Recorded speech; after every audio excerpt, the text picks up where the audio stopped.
Palamuru Rangareddy project కావాల్సినటువంటి 90 TMC నీటి కేటాయింపులు మీరు తేలేదు. నీటి కేటాయింపులే మీరు తేలేకపోయినరు. 100% మా ముఖ్యమంత్రి గౌరవ రేవంత్ రెడ్డి గారు 100% ఈ పాలమూరు రంగారెడ్డి ప్రాజెక్టు కావాల్సిన 90 టీఎంసీల నీళ్లు అధికారికంగా నికర జలాలను కేటాయింపు చేసే కార్యక్రమంలో ఉన్నాం. 100% తెచ్చి తీరుతాం.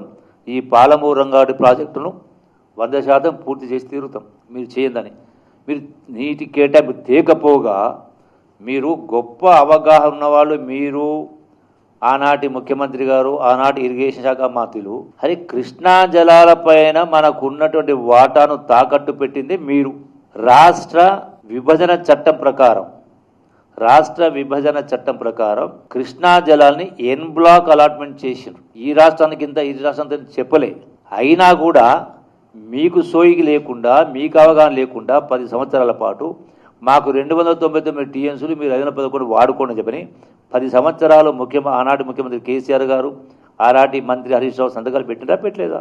మళ్ళీ మీకు మీ నాయకులకు అంత గొప్ప అవగాహన కూడా చేసారు. ఇప్పుడు మా ముఖ్యమంత్రి రేవంత్ రెడ్డి గారు, అట్లాగే మా ఇరిగేషన్ శాఖ మంత్రి ఉత్తమ్ కుమార్ రెడ్డి గారు స్వయంగా వాదించే కార్యక్రమం చేసి, అంటే ఎటువంటి పరిస్థితుల్లో మాకు కృష్ణా పరివాహక ప్రాంతం ప్రకారం ఎంతైతే వాటర్ రావాలనో 512 టీఎంస్ పైన 560 దాకా వస్తుంది. మనకు 560 టీఎంస్ దాకా మనకు వస్తుంది. వాళ్ళకు వచ్చేది 39%, 62%, ఆల్మోస్ట్ 62% దాకా తెలంగాణకు హక్కు ఉంది.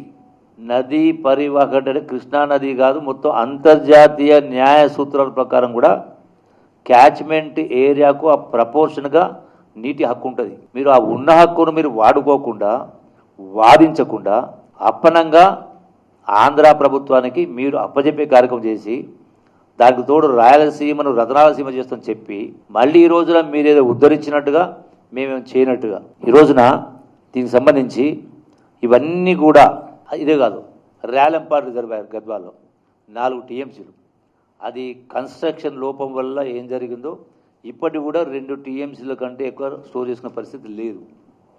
దాన్ని రెస్టోర్ చేయలేకపోయింది మీరు. అంటే అటు రేలంపాడైనా, గట్టైనా, తుమ్మిళ్ళైనా, మాత్రం కలవకుర్తి అయినా, పాలమూరు రంగారెడ్డి అయినా, దాంతోపాటుగా ఎస్ఎల్బీకి సంబంధించి మీరు ఏ ఒక్కటి కూడా పూర్తి చేయకుండా సవతి తల్లి మీద సవతల్లి ప్రేమ అన్నట్టుగా పాలమూరు జిల్లా అక్కడనేమో ఒక ఆలోచన, ఇక్కడ ఒక ఆలోచన, పాలమూరు రంగారెడ్డి యొక్క పాలమూరు జిల్లా పైన ప్రాజెక్టులు పడ్డబెట్టే కార్యక్రమం చేయడం జరిగింది.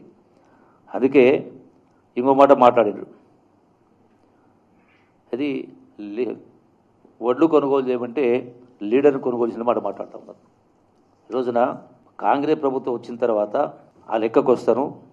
దానికంటే మొదలు ఈ రోజున టోటల్గా అసలు గడచిన 10 సంవత్సరాల్లో పోతిరెడ్డిపాటి నుంచి రాయలసీమ లిఫ్ట్ ద్వారా ఎన్ని వందలు కాదు ఎన్ని వేల టీమ్స్ నీళ్ళు తీసుకుపోయింది ఆంధ్ర రాష్ట్రం వాళ్ళు. మరి మీరేం పని చేసారు? ఉన్నటువంటి వాటిని కూడా, ఉన్న నీటిని, ఉన్న పంపుల్ని కూడా మీరు వినియోగించుకోలేకపోయారు. ఈరోజున పాలమూరు రంగారెడ్డి లిఫ్ట్కు టోటల్గా అడ్మిన్ శాంక్షన్ ఇచ్చేది ఉంది. అలొకేషన్ కోసం వెయిట్ చేస్తూ ఉన్నాం. అలొకేషన్ వచ్చినా రాకపోయినా అంటే కొద్దిగా సమయం పడవచ్చు, బట్ డెఫినెట్గా త్వరితకాలం సాధిస్తాం. ఇది మీన్ టైం ఈరోజు ఉదయమే మళ్ళీ మా జిల్లా, పాలమూరు జిల్లా మా సహచర మంత్రివర్యులు, ఎమ్మెల్యే అందరం కూడా కలిసి గౌరవ ముఖ్యమంత్రి గారు వాడికి వెళ్ళడం జరిగింది, కలవడం జరిగింది. స్పష్టంగా క్లియర్ కట్గా, ఎందుకంటే పాలమూరు జిల్లా బిడ్డ, పాలమూరు జిల్లాకు ఖచ్చితంగా మీ ద్వారా మనం చేస్తాం. పాలమూరు జిల్లాకు అత్యధిక నిధులు ఇవ్వాల్సిన అవసరం ఉంది మిగతా జిల్లాల కంటే కూడా. ఎందుకంటే తెలంగాణ రాష్ట్రం సాధించడానికి పాలమూరు జిల్లానే ప్రతి సందర్భంలో, ప్రతి వేదిక పైన ఎత్తి చూపడం జరిగింది. పాలమూరు జిల్లా అంటేనే ఆకలి జిల్లా, వలస జిల్లా, ఆత్మహత్య జిల్లా. అందుకని ఖచ్చితంగా పాలమూరు జిల్లాకు ఎక్కువ నిధులు ఇవ్వడానికి మేమందరం కూడా డిమాండ్ చేస్తూ ఉన్నాం. మా సహచర మంత్రి వల్ల కూడా మేము ఒప్పించే కార్యక్రమం చేస్తాం. సంబంధిత ఇరిగేషన్ శాఖ మంత్రులు కూడా ఒప్పించే ఏర్పాటు చేస్తాం. సంబంధిత ఫైనాన్స్ మినిస్టర్ కూడా ఒప్పించే ఏర్పాటు చేస్తాం. ఖచ్చితంగా ఆ ఒత్తిడి చేసి ఈ యొక్క ప్రాజెక్టులకు అధిక నిధులను కేటాయింపు చేసే కార్యక్రమం చేసి ఖచ్చితంగా వీటిని పూర్తి చేసుకునేటువంటి కార్యక్రమం చేస్తాం.